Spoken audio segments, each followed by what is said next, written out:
Hello, Tennessee Voices viewers and listeners. This is David Plazas, the Opinion and Engagement Director for the USA Today Network Tennessee and the Tennessean. Today, I'm delighted to have as my guest Verna Wyatt, who's the co-founder of Tennessee Voices for Victims. She'll be talking a little bit about Tennessee Voices for Victims and also a little bit about the writing that she's done over the years for the Tennessean and elsewhere. Verna, how are you doing today? I'm really fine. Thank you for having me. Absolutely. So for people who don't know, tell us a little bit about Tennessee Voices for Victims.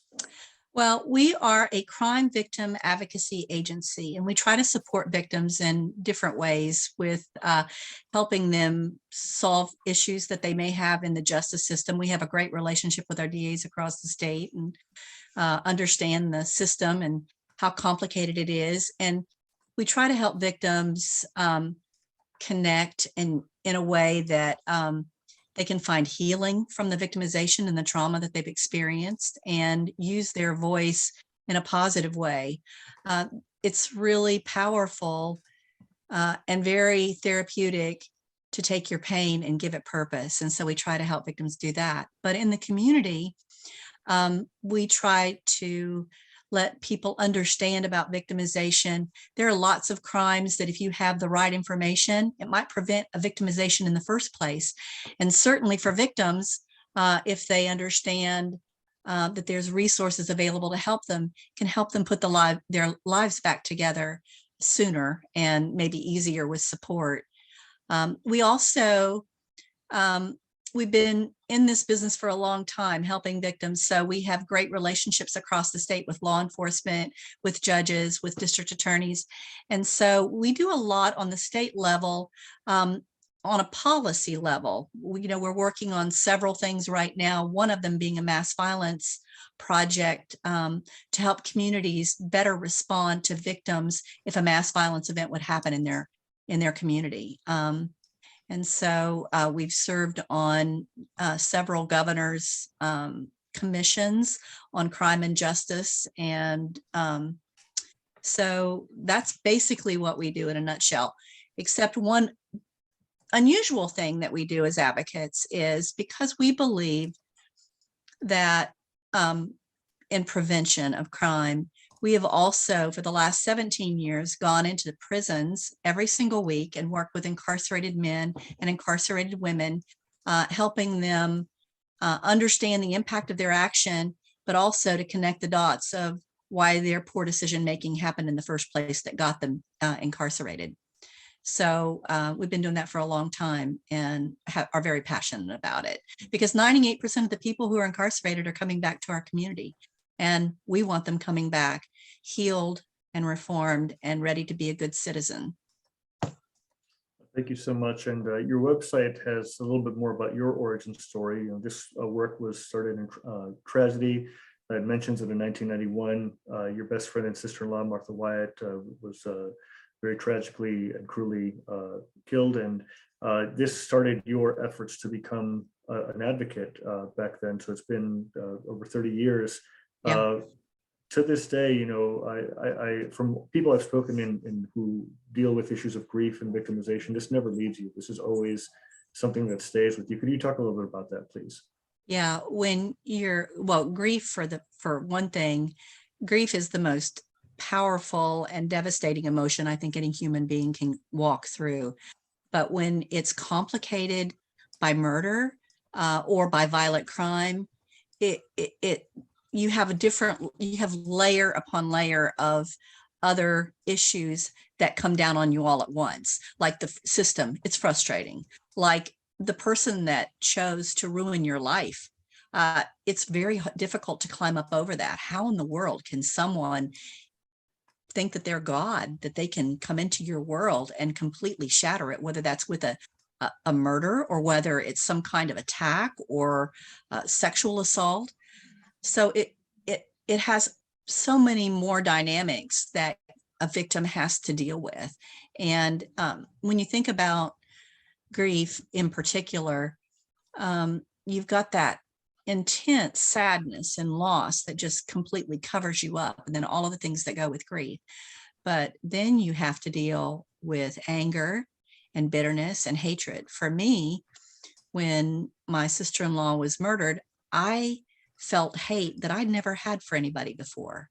And it's a very unsettling feeling. And if you're not careful and you don't walk through the stages of grief with some support, you may end up staying there because anger and bitterness feels active. You've had something really horrible happen that you have no control over. So when you're feeling angry and bitter, it feels like you're doing something.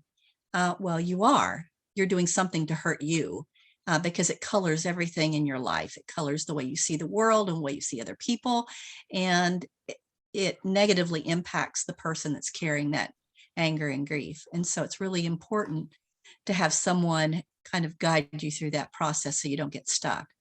It's a horrible feeling that never goes away.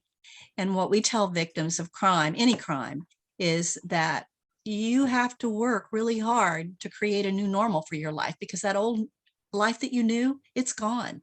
It's never going to be the same. You're never going to feel the same. And it's not fair, but it's the best thing that you can do for yourself to rebuild your life.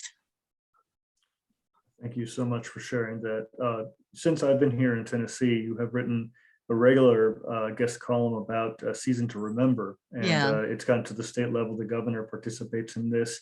Can you talk a little bit about how that came to being and what it means to you and to your community? Sure. In Nashville, we've one of the best things that the Davidson County government offers to victims of crime is they have a counseling unit, and it's free, and they only work with victims of crime, violent crime. And when you've had that horrible trauma just totally disrupt your life, it's such a blessing to have people that understand, every single little minute detail about trauma caused by violent crime, and it's free. You don't have to worry about, oh, do I have enough money to pay for this counseling? And because it's so specialized, they know exactly how to guide you through your trauma. So probably about 30 years ago, there was a homicide support group. It's still in existence. It's called the Forever Group. And one of the group members, it was at Christmas time, and she was just saying how painful it was to experience Christmas, because while everybody else is looking forward to seeing their loved ones and buying gifts and, having people over to celebrate, you don't feel like doing any of that.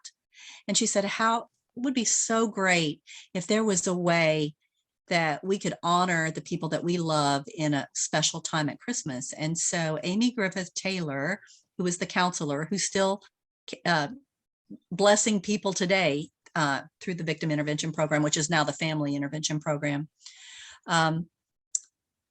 she took that idea and went to the DA's office, because there was at that time, 30 years ago, we had a marvelous core group from the DA's office and the police department that were supporting victims. And so she took that idea to the police department, or to the DA's office, and they said, well, you know what, let's take this to Andrea Conte, because at the time she was the mayor's wife, and she had already been, totally understood victimization because she'd lived through it.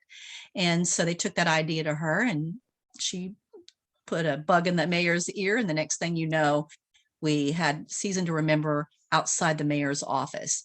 And after the mayor left, it had grown so much that we actually moved it to the children's garden. And that's where it continues to this day. And it's crazy. We've had such unbelievably cold weather. We've had rain, we've had snow and sleet, but people still show up. And it's meaningful for them because they can say the name of the person that they loved out loud.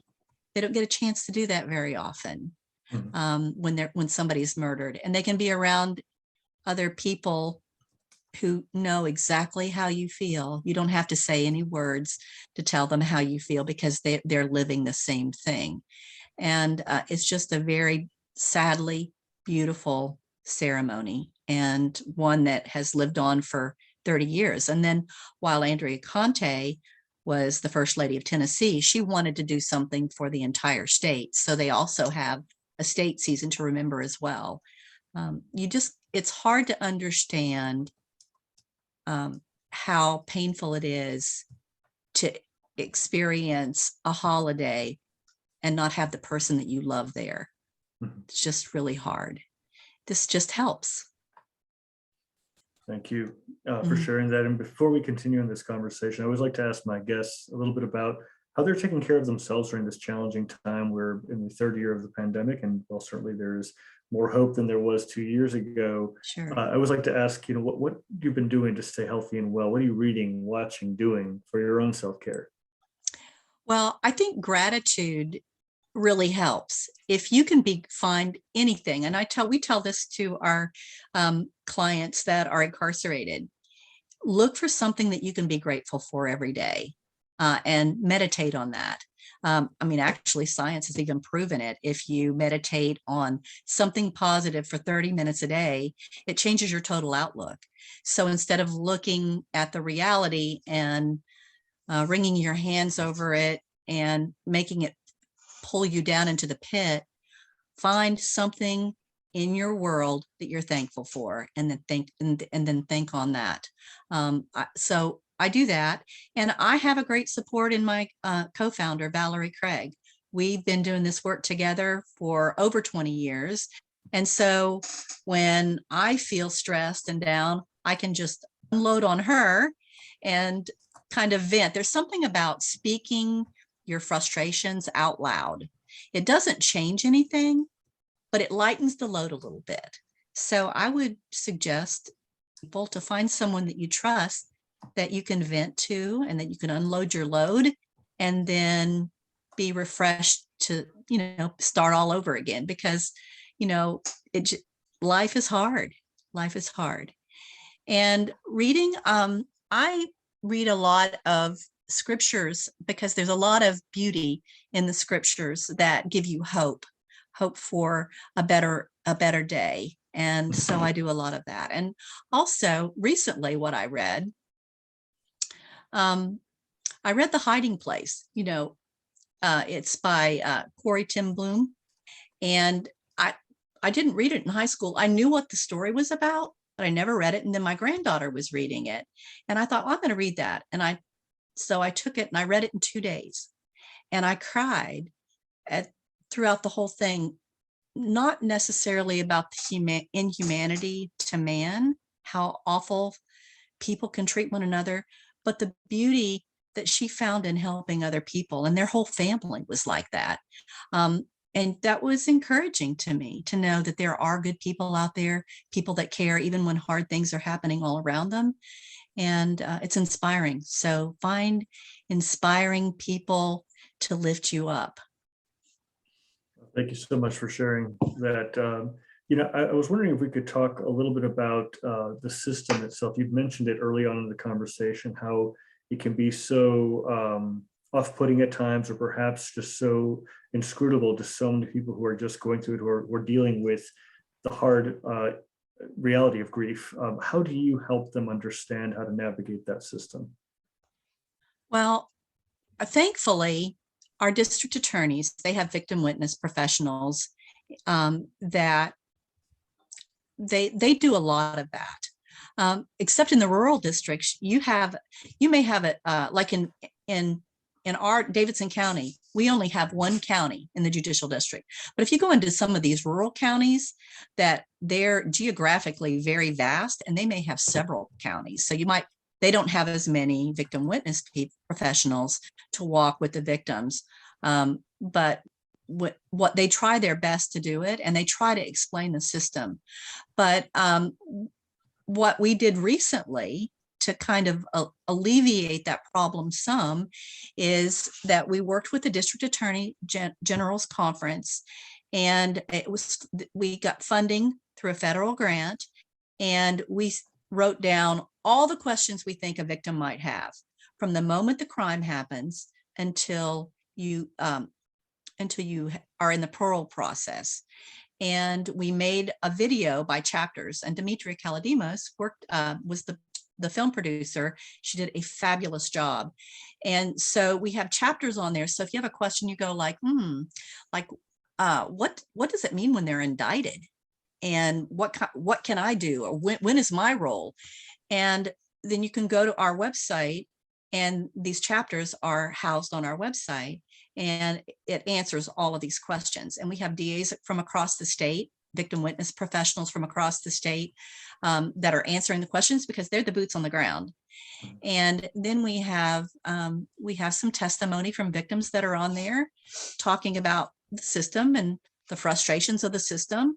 And just to kind of let people know, it is crazy and you're not really crazy, just that for what's happening to you right now, you feel like you're crazy. But it helps to know that what I'm going through right now is typical and normal. Otherwise, you'd lose your ever loving mind. So we're doing that. We've also got on our website by county resources with telephone numbers that victims can call if they need assistance for domestic violence or child sex abuse, or sexual assault. So we've got those resource numbers by county listed on our website. And then any victim that has an issue, say maybe they don't agree with their district attorney, they can call us and we talk to them about their case. And because we have a good relationship with our DAs, we try to see if there's something that can be resolved to help the victim feel better. And oftentimes it's just explaining the system. Your DA can't do this because this is the system and this is the way the system works. Well, very good. Please go on. Please. Well, it's just, I guess you don't realize when you go in, it's called the criminal justice system, and the defendant has basically rights that a victim doesn't have. And so we don't want to convict anyone who's innocent. So they're afforded those rights throughout the trial. And sometimes it's very frustrating. For example, if you know that offender has already had 3 sexual assaults in his past that he's served time for, the jury can't hear that until they've, voted to make him guilty. And that's very frustrating for a victim. You're going, that's part of the evidence. But for the system, they don't want to do anything that's going to prejudice the jury to think, oh, he must be guilty because he's done it 3 other times. That's frustrating. That we think there's evidence that should be brought forth, but to protect the rights of the accused, it can't be brought forth until they're convicted. That's frustrating. Another thing that's very frustrating is truth in sentencing. So when someone is sentenced to, let's say someone has a DUI and they've murdered somebody in a DUI, you don't get very much time for that. So you might get 10 years. Well, you think 10 years, okay, that person's going to spend, no, it's almost as soon as the trial is done, that person is coming up for parole already. So we really don't have truth in sentencing. 10 years does not mean 10 years. 30 years does not mean 30 years. Life does not mean life. It's the craziest system. And that's very frustrating. And it produces so much fear. So if you've been victimized by somebody and you know that they have not been rehabilitated, and the next thing you know, they're up for parole, there's that deep fear inside of you that this person's going to get out and they're going to do it again. It's just an overwhelming fear, and victims live with it every day. Verna, I want to thank you so much for appearing on today's Tennessee Voices podcast episode. Again, this is Verna Wyatt, co-founder of Tennessee Voices for Victims. If people want to learn more, you can go to tnvoicesforvictims.org. And please read up. And Verna, I want to thank you so much for your time. And before I let you go, I always like to ask guests if they leave our audience with some words of wisdom to help them get through this challenging time. Wow, words of wisdom. Be kind to one another. Everybody's going through this together, and showing kindness really does help. A kind word to somebody might just be exactly what they needed before they were going to be tipped over.